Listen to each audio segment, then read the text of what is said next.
Japan की Hindi radio सेवा है। ये प्रसारण शॉर्टवेव 11,610 किलोहर्ट्ज पर दक्षिण पश्चिम एशिया क्षेत्र के लिए है। समय हुआ है UTC अपराह्न 3:30 बजे यानी भारतीय समयानुसार रात 9 बजे।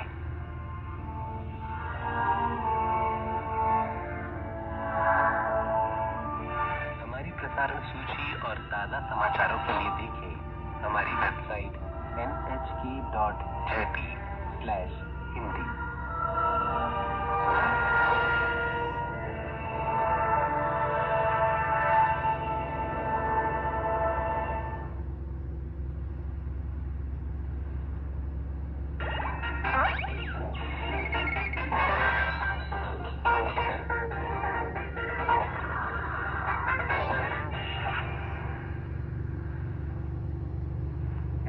जापान की हिंदी सेवा में आपका स्वागत है।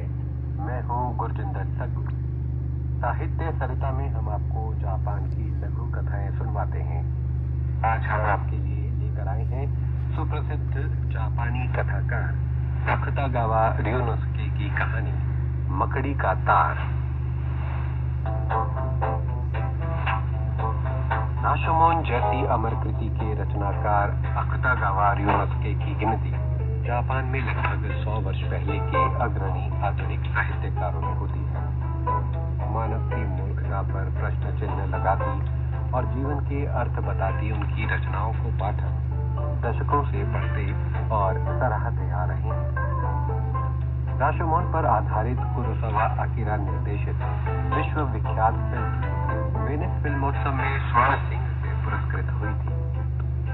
मकड़ी का तार कहानी में नरक में झांकने पर शाक्य मुनि बुद्ध की सहज प्रतिक्रिया से उत्पन्न घटनाओं के चित्रण में हास्य का पुटगंध। हिंदी रूपांतरण और स्वर अखिल मित्तल का है।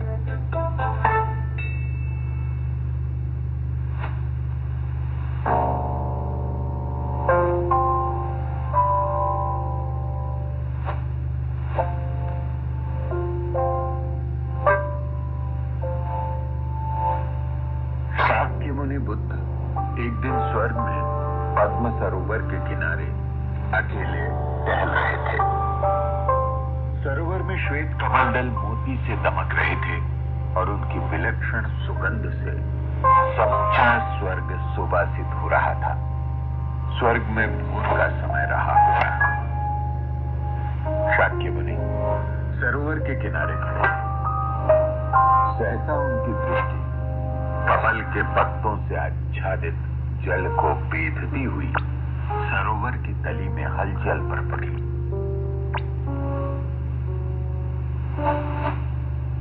स्वर्ग में पद्म सरोवर की अतल गहराई में रौरव नरक था। बुद्ध की दृष्टि सरोवर के निर्मल जल को ऐसे बेध रही थी मानो सूक्ष्मदर्शी से देख रहे हों।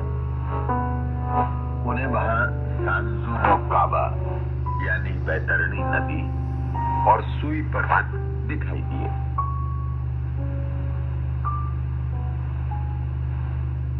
तभी उनकी दृष्टि कांदाता नाम के पुरुष पर जा टिकी जो नरक में अन्य पापियों के संग तड़प रहा था।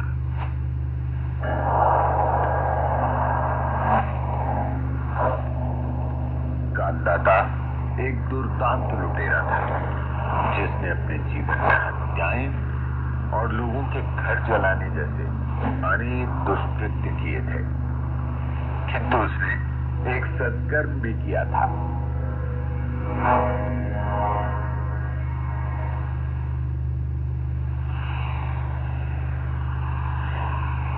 एक दिन घने जंगल से गुजरते हुए उसकी नजर पगडंडी पर रेंगती नन्ही मकड़ी पर पड़ी।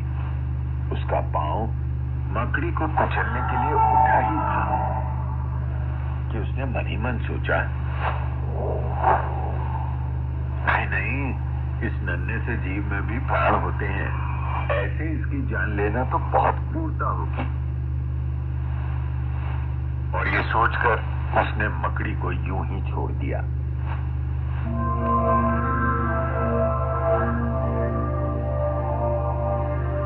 शाक्य मुनि ने नरक में झांका तो याद आ गया कि कांदाता ने कैसे मकड़ी की जान बख्श दी थी। ऐसे सुकृत्य का पुरस्कार देने के लिए उन्होंने सोचा कि यदि संभव होगा तो इसे नरक से निकाल लेंगे। उन्होंने इधर तो दृष्टि दौड़ाई तो सौभाग्य से कमल के हरे पत्ते पर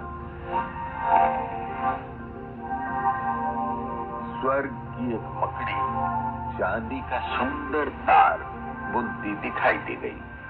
उन्होंने कोमलता से मकड़ी का तार हाथ से उठाया और मोती जैसे कमल दल के बीच से सीधे नरक की अतल गहराई में लटका दिया। उधर रौरव नरक में कांदाता अन्य पापियों के संग रक्त सरोवर में डूबने से बचने के लिए हाथ पैर मार रहा था।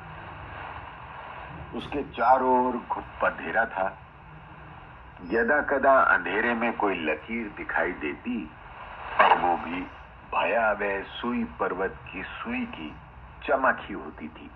वो निराशा के गर्त में समाता जा रहा था। हर तरफ मरघट का सन्नाटा था। गाहे बगाहे किसी की हल्की सी कराह सुनाई दे जाती थी।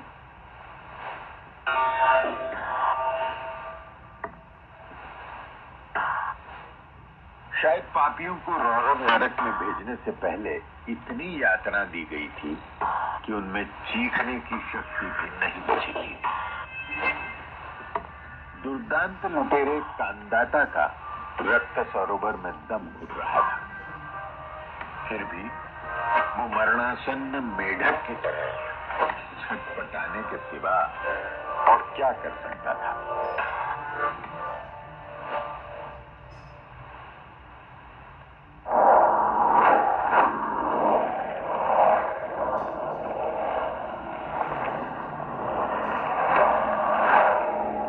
तभी एक दिन उसने ऊपर की ओर नजर डाली।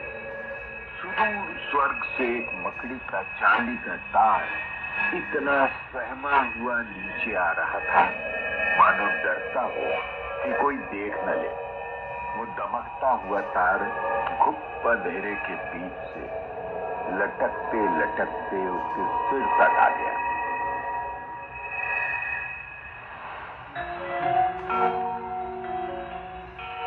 उसे देखकर कांदाता ने खुशी से ताली बजाई। अगर तार उसके हाथ आ जाए तो वो उसके सहारे ऊपर चढ़ जाएगा। हो सकता है इस नरक से बाहर निकल जाए, और अगर भाग्य ने साथ दिया तो क्या पता स्वर्ग पहुंच जाए। फिर न उसे सुई पर्वत की भवन सहनी पड़ेगी, न रक्त सरोवर में डूबने का डर रहेगा। ये सोचकर कांदाता ने फौरन दोनों हाथ से तार पकड़ लिया और पूरी ताकत से ऊपर चढ़ने लगा। इतने वर्षों तक दुर्दांत लुटेरा होने के कारण उसे इस सब का बहुत अभ्यास था। लेकिन नरक और स्वर्ग के बीच सहस्त्रों योजन की दूरी है, और वो चाहे कितनी भी फुर्ती दिखाता, ऊपर तक पहुंच पाना आसान नहीं था।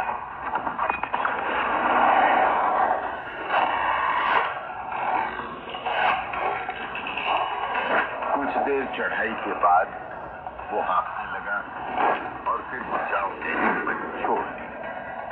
अब रुककर सुस्ताने के सिवा कोई चारा नहीं था। उसने तार को पकड़े पकड़े नीचे झांका।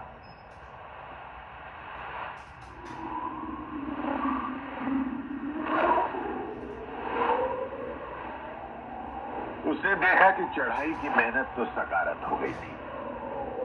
रक्त सरोवर अब किसी गर्त में छिप गया था।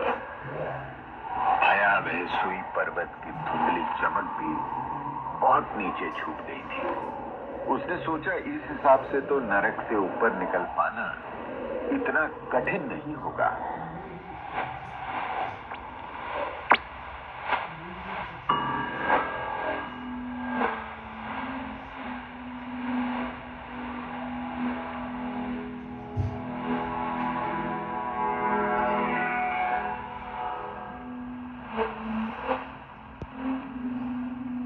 कांदाता ने पकड़ी का तार दोनों हाथों में जकड़ लिया और ऐसा ठहाका लगाया जैसा बरसों पहले यहाँ आने के बाद से नहीं लगाया था।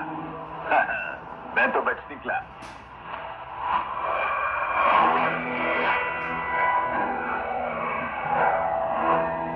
तभी उसने देखा कि दूसरे पापी भी तार पर चींटियों की तरह चिपक कर चढ़ते आ रहे हैं। देखकर कांदाता पल भर के लिए ठिठक गया। डर के मारे उसका मुंह खुला का खुला रह गया और आंखें फटी की फटी रह गई। मकड़ी का तार इतना नाजुक लग रहा था कि उसके भार से ही टूट सकता था। फिर इतने लोगों का बोझ कैसे उठा सकता था? अगर बीच रास्ते में टूट गया तो कांदाता सहित सब के सब उस नरक में वापस जा गिरेंगे जहां से बचकर भाग रहे थे। कांदाता की सारी मेहनत पर पानी फिर जाएगा। कैसी आफत टूट पड़ेगी।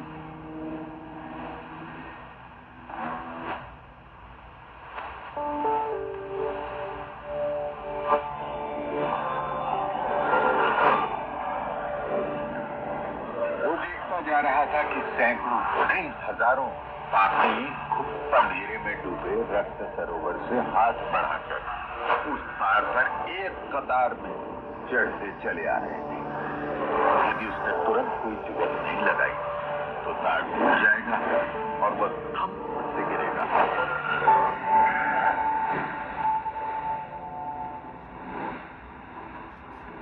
कांदाता जोर से चिल्लाया, अरे पापियों सुनो, मकड़ी का ये धागा मेरा है।